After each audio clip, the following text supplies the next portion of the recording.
So it's July 21st, 2026. I'm continuing the update from the 19th that got cut off.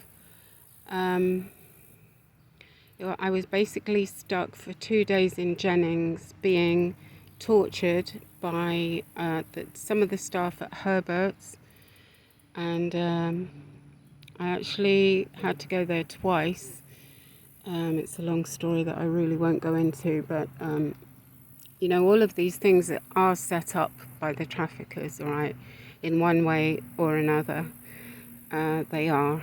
And so, so I was basically stuck there for 2 days. Now, I want to go back to what happened at the gas station Valero, because the gang stalker, and he was definitely a gang stalker because he was using the triggers and everything, and I knew, I just knew. It was after he'd gone in to Herbert's that the manager came out and then the police came. So basically, I want to say this. I don't know if all TIs know this, but no matter where we go, the gang stalkers who are in a network, and who I believe now, from new information, they're actually using Facebook groups, the chat groups. They're using that to communicate our whereabouts, okay? So it may not be an app like we were told before. It may just be Facebook chat groups, all right? And no matter where we go, they will call the cops on us, all right?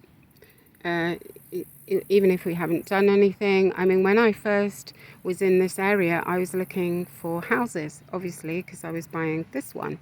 I ended up rather buying this one, but everywhere I went, the cops would show up and they would say, "Oh, you're gonna need to leave." And I'm like, I'm actually searching for houses, that's what people do when they're going to buy a house. They go to the area, they look around, you see the houses that are for sale on the website, and then you go and see them, at least from the outside, and then you call and make an appointment to see them on the inside if you think that's what you want.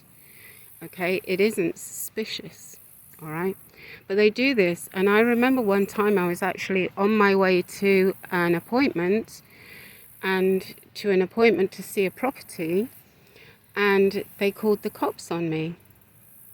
And in the back of the cop car, there was a gang stalker with it. It was like an SUV, and I could see through the window that was open at the back. There was a guy with a computer. Have you ever seen that in your life in a cop car?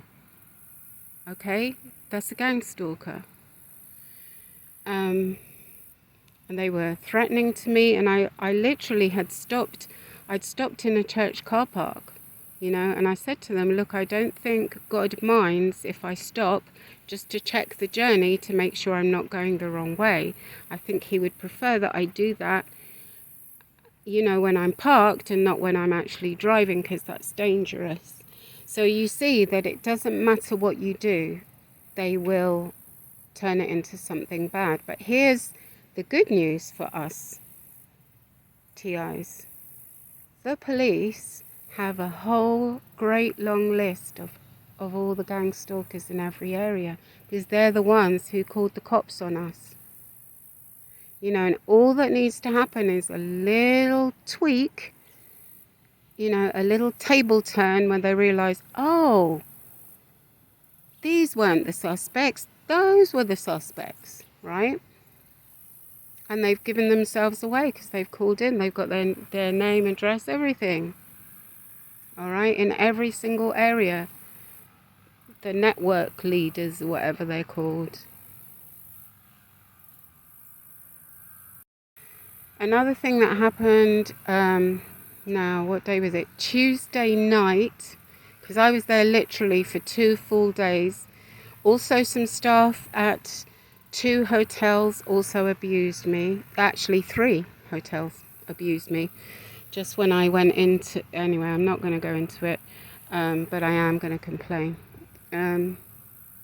As I will with Walmart employees have systematically targeted me for years, for absolutely years. When I was homeless and when I wasn't homeless, didn't matter. They were targeting me in different states. So they're definitely connected somehow, okay? Walmart, the employees, okay? There's a network connects there. And we know that it's InfraGard, and we know that it's the Neighborhood Watch and all this stuff. But part of the problem is that these people are being told that we're dangerous or something. I mean, it's a lie, but that's what they're told.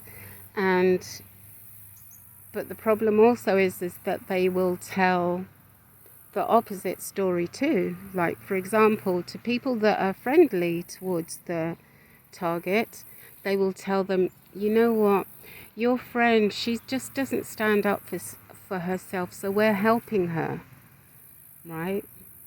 Can you imagine? They're pretending that they are helping TIs to deal with conflict and to train resiliency. Oh, they're so kind, aren't they? So do you see the problem? They're liars, of course. It's all gaslighting. But the thing is that they will tell one story and the opposite story, depending on who they're talking to, and everything in between as well. All right? And I do not understand why people believe them, but yet they do. So this is what I want to say to TIs listening to this. On Tuesday night, it was around midnight, I should not have been on my own sitting on a bench outside a closed cafe near a casino at midnight, right? I shouldn't have been, but I was. And I saw this gang stalker from a distance. I knew he was a gang stalker. He was looking on his phone, sitting on a curb looking on his phone, and then he came over. I can't remember what he said his name was. Jim, maybe? I don't know. Anyway, he was a black guy with light colour hair. I don't know if it was grey or blonde, light, anyway, short light hair. And of course he spun a yarn, and as he was talking to me, he was doing the triggers, sticking his tongue out, calling me ma'am every 2 seconds, that kind of thing. Now, I was actually terrified because it's midnight and I'm completely on my own, sitting next to a gang stalker, and he was spinning the yarn that he was being a gentleman and sitting by me to protect me. Can you believe it? I mean, you know, and I absolutely hate, I don't like having to go along with it. But I was terrified, so I played the dumb blonde. But here's the interesting part that I want to tell you all. What I didn't do was play along with his thing. I told him the truth. And that was interesting because a couple of times I saw his eyebrows go up like he was shocked. You know, they're called micro expressions. You can see when somebody's never heard something before and they're shocked, all right? And I've seen that many times on gang stalkers' faces, all right? Many times when I've told them the truth. And this is important, guys, because we're telling them the truth, then at least they're going to hear it, whether they believe it or not, or whether they choose to ignore it. That's their choice. But if we tell them the truth, then we've sown the seed there. See what I'm saying? And I've seen that many times before. Like, you know, because if they've been told that we're the bad guys and then they hear the truth, I don't know, you know, somewhere, you know, unless they're total psychopaths, they must have a conscience somewhere that they are actually torturing innocent people. I'm just saying, you know. So anyway, I had a particularly awful day. They've been hitting me, by the way, with ELFs quite a lot. It'll be random, a truck going past. It's usually a truck, and just a sudden burst, but it's painful. And also this other thing that I don't know what it is. It feels like it's been beamed into the middle of my head, and it's like a hum, like a vibration. And that seems to be like almost all the time. But there are certain places where I can feel it more than others. And I think I've said this before, on that side of my house there, I always feel it more. Especially in the bathroom that's right next to like that property there. Since I arrived here, that was the case. And I think I put this in one of the first videos when I was here, that I was concerned because when I first got here there was somebody on that roof doing something with wires, you know, and it just made me wonder. But anyway, I'm being hit with depression frequencies. I'm feeling very, very bad indeed. Things are going wrong. But today, which of the things did I use? I tried to do the gratitude thing, and I don't know if I did it very well, but I'll tell you what I'm grateful for today. I managed to buy some seeds in Walmart before I ran away from there, and some of them have actually come up.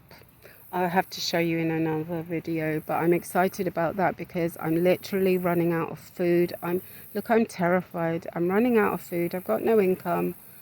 I don't think I can work, even if, you know, legally I can't work right now, but, you know, I think I'm too traumatized and I'm frightened about that, all right? So I'm doing a lot of praying now, and I did gratitude today, and that's what I tried to lift myself out of it.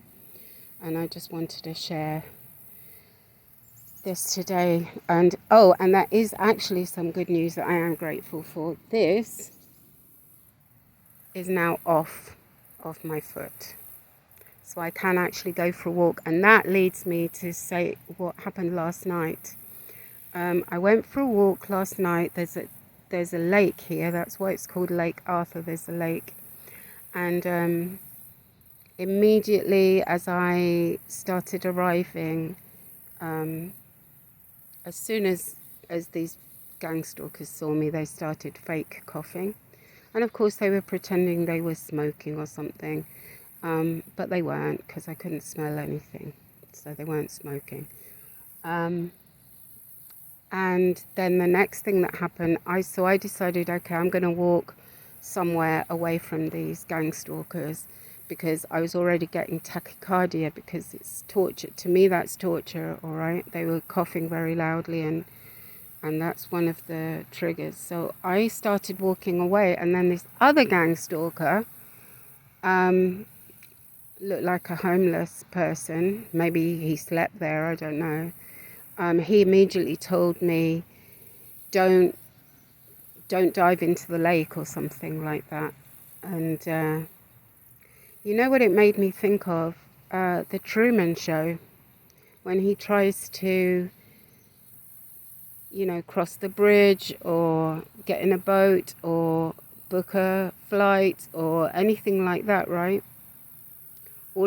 I wasn't thinking actually to swim. I just wanted to walk with my feet in the water for a little bit. And there were these beautiful, I think they're called Canada geese.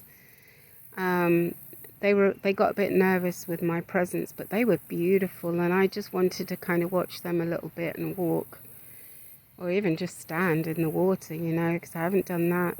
I literally haven't done that since I arrived, because I've been because of the gang stalking. I've been terrorized, and I managed to do that. I actually managed to do that, but then that happened, and that was terrifying. But I did it, you know. The thing is, it has to stop. You know, this must never happen to anyone ever again, because I've been traumatized for life, okay? This isn't a joke. It absolutely isn't a joke. And by the way, it's still happening on Facebook. It's still happening on YouTube. It's still happening on X. You know, I try and avoid. There's some that I avoid, like TikTok. I haven't been on much, but they do it there too. They had actually stopped doing it on TikTok, and now they started again. Really, it isn't a joke. It is a form of terrorism. It's civil conspiracy as well. It needs to stop, you know, it needs to stop. I just want to clarify, because I've got the camera, I always have the camera facing here. I just want to be clear. This pretty house right in front with the boats, they're not gang stalkers, all right? They're not. I just want to clarify that. You know the ones that are, and I don't need to say it again. Just one more thing. One more thing I do want to mention. When I was talking, I, as I said, I had to force myself to go and talk to one of the gang stalkers to try and see if I could get my chickens back all right. And now she used a trigger that I hadn't heard in a very long time, and so this told me that she's a trained. Yeah, she's definitely in with my traffickers all the way from the UK, because the trigger that she said was a good person, all right? And let me tell you about that, what that is. I want to tell you because gang stalkers will turn anything that you say or do into something bad, all right? Or to seem like it's something bad. So this was from a conversation that I was having with my soulmate, and I have explained that the gang stalkers did turn him into a gang stalker and made him into a predator. Actually, he did rape me. He got involved in the sex trafficking as well. I have talked about this. But at that time, of course, I didn't know any of that. I just knew that I was in a lot of pain, but I didn't know that it was deliberate, you know, that he was deliberately, I think they call it breadcrumbing. But he was actually being coached by gang stalkers, all right?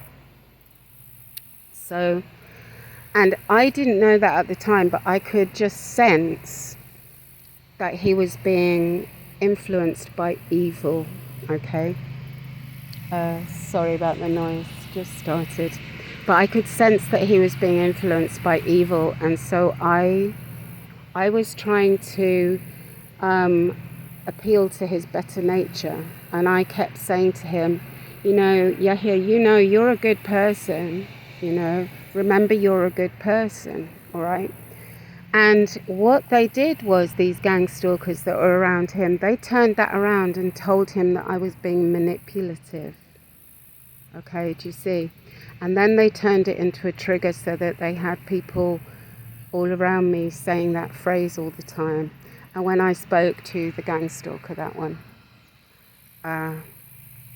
she said it, you see, among others, but I picked that one out because it's definitely from my original gang stalkers all the way back in the UK. Okay. So these people are worldwide, they're connected. It's a whole network of evil. And unless we stand together against them, we don't stand a chance, all right? Especially as they're trying to turn this into community policing or something, all right? So any of you listening thinking that, oh, I'm the one with the problem, well, guess what? You're going to have the problem soon, because we, the TIs, we're just the test subjects. They're going to roll this out for everyone. And if you think your people will stand by you, let me tell you, that's not the case. I raised my children all on my own, and they were turned against me, okay? And I don't know how they were, but I can tell you, if they are using mind control and hypnosis on me, do you think they're not doing it on the people around? I think so. So if you think you're safe because your family are loyal or whatever, think again. I was literally, every one of my friends turned their back on me. And listen, I wasn't particularly an unpopular person, all right? I was a flight attendant. You know, I'd met people from all over the world. and I'm very sociable. Well, I used to be. Now look at me. Look what they've done to me. This should tell you. I used to be very sociable, bubbly, life of the party kind of person. Okay? They've done this to me. If they can do this to me, they can do it to anyone. All right? Because not only that, I've got a huge family as well. All right? So if you think, oh, it's not going to happen to me, think again. This is pure evil. And if you do not want this to happen to your kids or your grandkids, you need to stand with TIs. Because we are not your enemies. All right? Just you need to think about that. God bless you all. Bye.